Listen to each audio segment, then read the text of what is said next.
I ghosted my entire family 15 years ago after I found out my best friend got pregnant by my boyfriend, and that my family knew who the dad was the whole time. Now that I'm back, my family's pushing me to forgive them. When I, 33F, was 18 years old and in my senior year of high school, I really believed my life was on a good track. I lived with my parents and 4 siblings, 23M, 22M, 20F, 14F, and spent most of my days hanging out with my best friend Ashley, 18F, or my boyfriend of 3 years Kyle, 20M. Both Ashley's and Kyle's parents were best friends with my parents, so I knew both of them since we were in diapers. We spent holidays together, birthdays, and visited each other all the time as we lived in the same town. Ashley's been my friend for 18 years and she truly was the person I trusted with everything. Sometimes our parents would joke that we are connected by the hip as we were together all the time. I've been dating Kyle for the last 3 years. I believed he was the love of my life and the one I would eventually marry. We were quite serious and even talked about getting married after he finished college. He was a sophomore at that point. Although I had every plan on going to university, I was quite content with the idea of being married to Kyle and being a stay-at-home mom. My parents loved Kyle and supported our relationship. I really was happy. I think I should note here that my sister was also dating Kyle's brother and that all our siblings were very close. One day, at the beginning of the school year, I noticed that Ashley was being very melancholic and detached. After a while of prodding, she finally told me she was pregnant. I was very surprised because I didn't know. She and her boyfriend broke up a while ago and I didn't know she had anyone else like that in her life. I asked her who the father was and she didn't want to talk about it, but in a way implied that the ex was the father.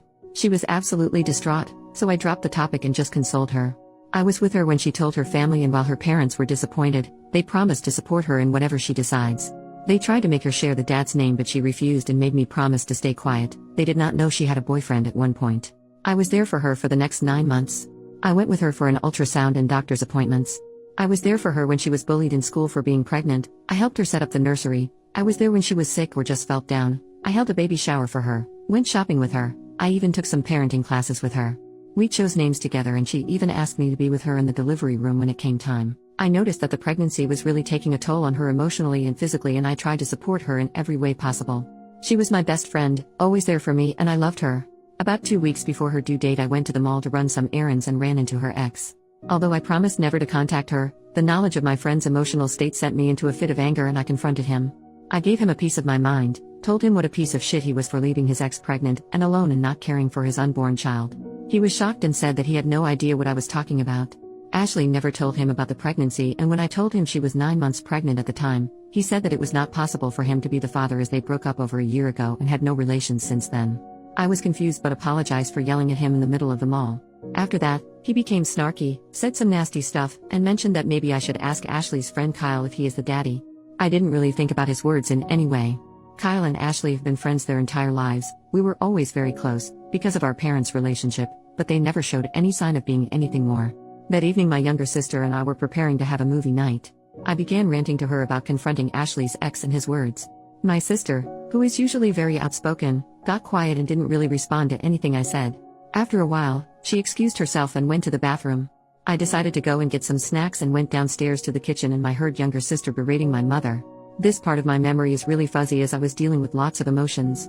My sister told my mom about me running into Ashley's ex and his words, and told my mom she no longer wanted to hide from me the fact that Kyle was Ashley's baby's father. I was shocked, absolutely shocked. I stumbled into the kitchen and demanded an explanation. Both my mom and my sister became white as a sheet when they saw me, and my sister started crying her eyes out. My sister explained to me some things I also learned from other people later, that appeared during the end of the summer break. Kyle and Ashley attended the same house party, got drunk, and slept together. Ashley got pregnant and told Kyle, but they were both ashamed and afraid of telling me. They also didn't share this with their parents. Ashley, however, couldn't keep the secret and told her mom and dad, who told Kyle's parents and later told mine as well. This all happened when Ashley was in her first trimester. By her second trimester, all of my siblings, Kyle's and Ashley's siblings, knew about this. Everyone, except for me. I simply cannot explain the way I felt. I was physically ill for the next 3 days and I couldn't speak to anyone. My parents were apologetic but explained that they didn't want to see me hurt or ruin everyone's relationship.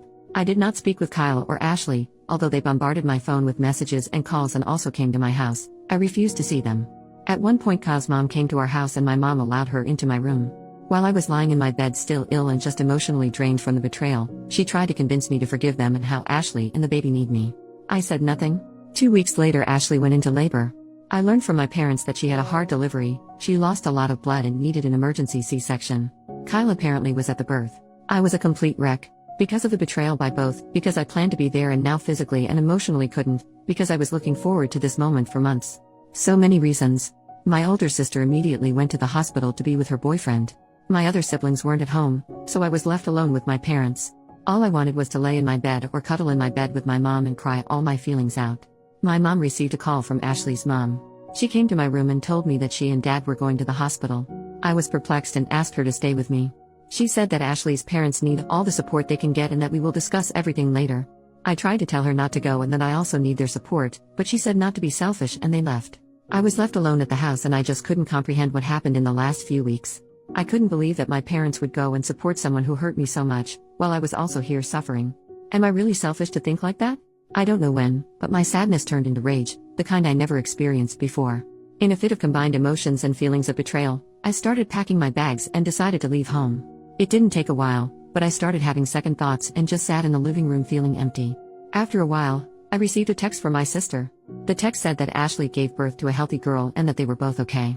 She attached a picture of the newborn and told me they named her Sarah, the name Ashley, and I chose some months ago.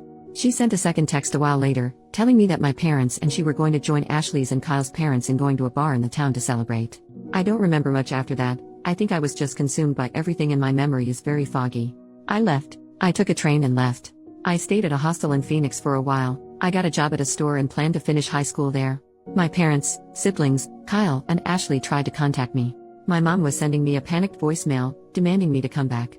They also reported me as a missing person, but I don't think it went anywhere as I was 18. Anyway, soon afterward I met Dean, 21M.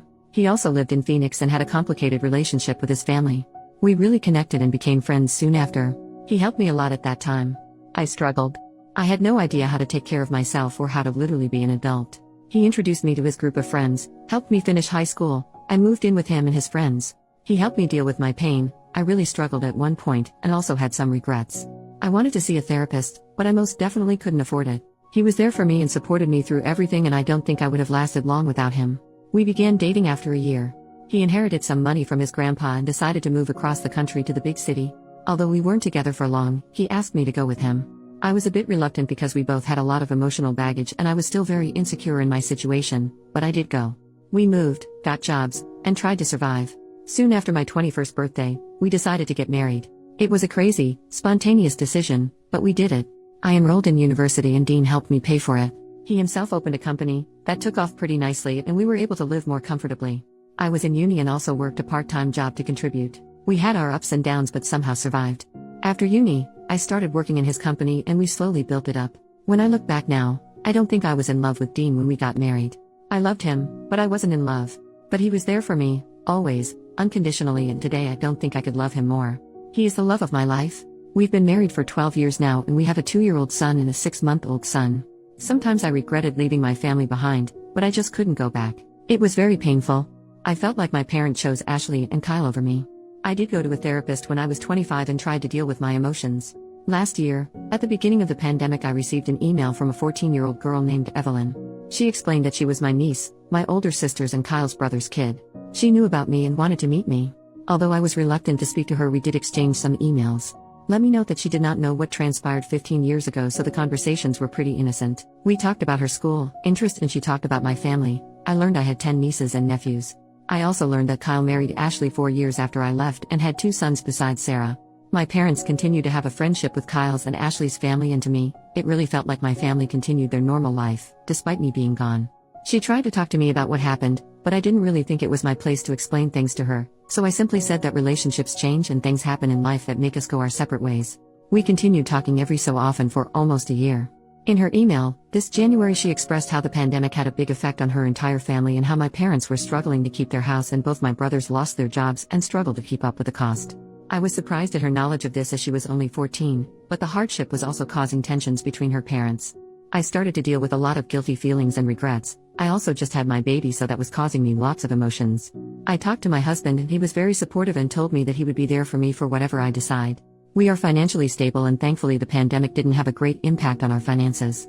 We are not rich but are able to live comfortably. After learning some more details and talking with Dean, we decided to help my parent with their house. A week ago we flew back to my home state. I saw my family for the first time in 15 years.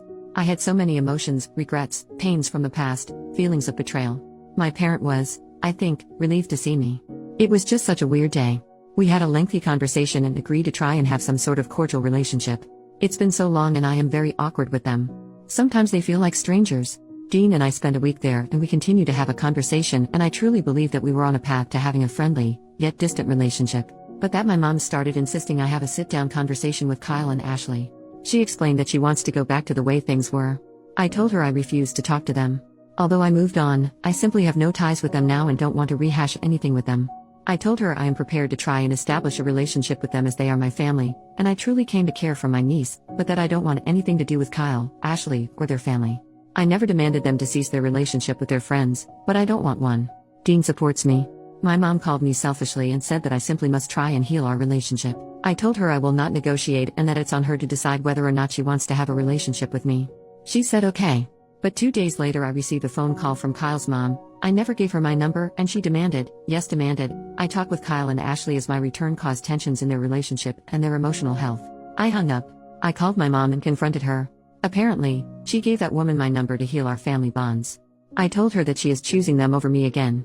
She cried and yelled at me that I am selfish and that she just wants her family back. I just hung up. It's been days since I spoke to any of them, although my mom and Kyle's mom keep on calling. Although I think I am right and I believe I should prioritize my well-being and the well-being and happiness of my husband, who has been behind me 100% and even told my mom off, and my sons, I am starting to have some regrets. I don't know if I should listen to my mom and speak to Ashley and Kyle. I question whether I was overreacting 15 years ago. I'm questioning whether I'm truly being selfish for not actively trying to repair the relationship. I would really appreciate any advice or opinion on what to do in this situation. Suddenly I am questioning the entire course of my life. I am so lost and I don't know what to do. First update, my gosh, it's been 2 years since I posted this. A lot of people have been asking me for an update. First of all, I want to thank all of the wonderful people who have been sending me updates and lovely messages. I'm truly grateful. A lot of things have happened in the last few years, not all great. Without making this 100 pages long, I never mentioned my little sister in my original post. Her relationship with my parents went downhill after I left home, and she went no contact with them when she was 20. I received her number from our older sister, and although it was awkward at first, it's been 15 years after all, we did start speaking again. She was very angry at me for leaving. A lot has happened in her life, and it wasn't the easiest. She has a toddler and a baby of her own, and I have to say that the kids have helped us bond again. She's my best friend and we talk every day. As for my other siblings, I'm in regular contact with both my brothers, although we aren't close. My older sister and I have a good relationship now, but last year we've had a longer period of not speaking. As she is married to Kyle's brother, it was hard for her to deal with all ours and their family drama. We are cool now and I have a lovely relationship with my nieces and nephews. I didn't go to my niece's birthday party. It just seemed like it would be too hard for me. Now to my parents. This one is a little painful for me to write, and at the time it felt like I was reliving all those crappy emotions I had at 18. My mom didn't let up with her pestering over me not talking with Kyle and Ashley. Her calls for that continued for months, even after I was home again. It bordered on emotional blackmail. She blamed me for not honoring her wishes for her friendship problems and health problems, and even accused me of keeping her grandbabies from her. Last June I had my daughter and it seems like that sent her completely over the rail. What I mean by that, 100 plus calls a day, messages every 20 minutes to pester me about random things, sending me updates about people I never want to know about. When she started pestering Dean, I was done. I was afraid to block her, so I spoke to my father. This was probably the first time in the last 17 years that we had a true heart-to-heart conversation.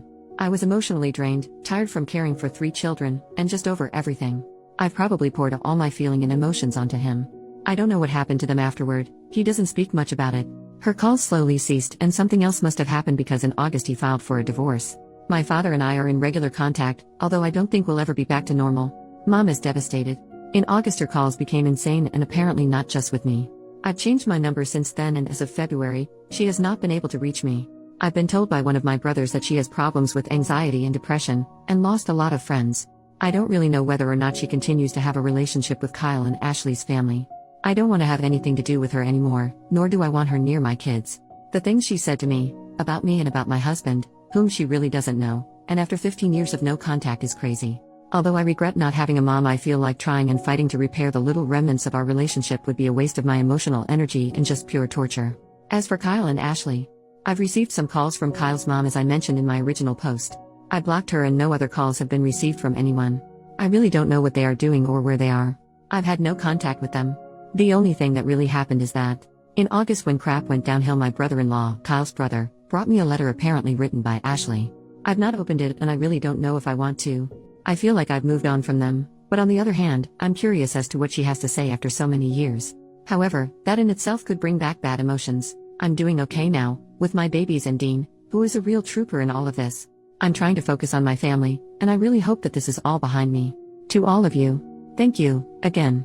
If anything else happens, I'll try to update sooner. Second update, 1 month later. Dear everyone, I have no idea if anyone will see this, but during the last few months since I posted my update, I have received many messages with advice and words of support. I have no way of thanking you, but know that your words truly mean a lot to me. I try to reply to everyone, but it sometimes takes me a while. A lot of questions have been asked in these messages and I can't answer them all at this time. I plan on updating soon. Just to quickly answer the most common ones. 1. I have not read the letter yet. Soon after updating, I started therapy again in Dean and I decided that it would be best if I gave the letter to my therapist and let him decide when and if I am ever ready to read it. 2. I have not spoken to my mom since the update. I've received messages on Facebook from her and Ashley's mom, which is a first. The latter I didn't even read. I've since deactivated my Facebook for the time being. 3. Neither Kyle nor Ashley tried to contact me via any social media. The only thing I know is that Kyle was asking my brother-in-law for my address or number, but brother-in-law refused them. That's when Ashley gave him the letter. Brother-in-law is in no contact with his family at the moment. 4. They are separated as per my brother-in-law, but he does not know whether they are divorced or not. 5. Last week my dad was in town. He does not know my address and has never been to my house. For the first time in almost 2 decades, we had an open, honest conversation. I have to admit it was a lot and I was not good for a few days afterwards. But it was necessary. I learned a lot about my mom. A lot of you tried to imply there must have been something in her past to make her the way she is, and the time between them learning Ashley was pregnant and my return 2 years ago. It's a lot to unpack and I'll probably be in therapy for a long time. It's a lot really, so I'll have to write a separate update. 6. Also, my little sister. She was not at fault and I never blamed her for hiding the secret from me. She was a teen and she knew it was wrong, but she was put under a lot of pressure by our mom. After I left, her life was hell and our mom was insufferable and blamed her for a lot of things. Again, thank you for your words of support and encouragement. Lots of you sent words for Dean as well and he has read them. You are right, he is the best and I probably would not have been where I am today without him. Please appreciate your families, if they are there for you in good and bad of course. Call your parents and sibling and tell them how much you love them. In moments like this, we realize how much we undervalue the good people in our lives. Thank you and I hope you are all well. Third update, 2 months later in a comment. Hello. She was never bullied before really, it started after she got pregnant. Our state is pretty conservative, so it wasn't well received that she was pregnant, unmarried, and without a partner. There was no physical violence, people were quite mean and kept reminding her of her mistakes. I don't know if people knew that he was the father, I always just assumed it was because she was pregnant. I've learned from my dad that apparently they weren't hooking up with each other before, but that could be a lie, but apparently she did like him, so it wasn't really just an awkward, drunk one-night stand with just anyone. Knowing this fact would probably kill me back then, but I sort of assumed without being told. Her ex suspected it. They didn't date anymore at the party, but I think he also never liked Kyle, so seeing them together like that was a red flag. I wasn't a party animal, nor was she, but I don't know if they just went that day. I don't remember if they went together or separately, but I'd assume the latter. She did have other friends after all, who enjoyed night outs. The drunkenness part. I really don't remember them being that heavy drinkers. At least I never saw her drunk to the point that she was reckless or had a loss of memory.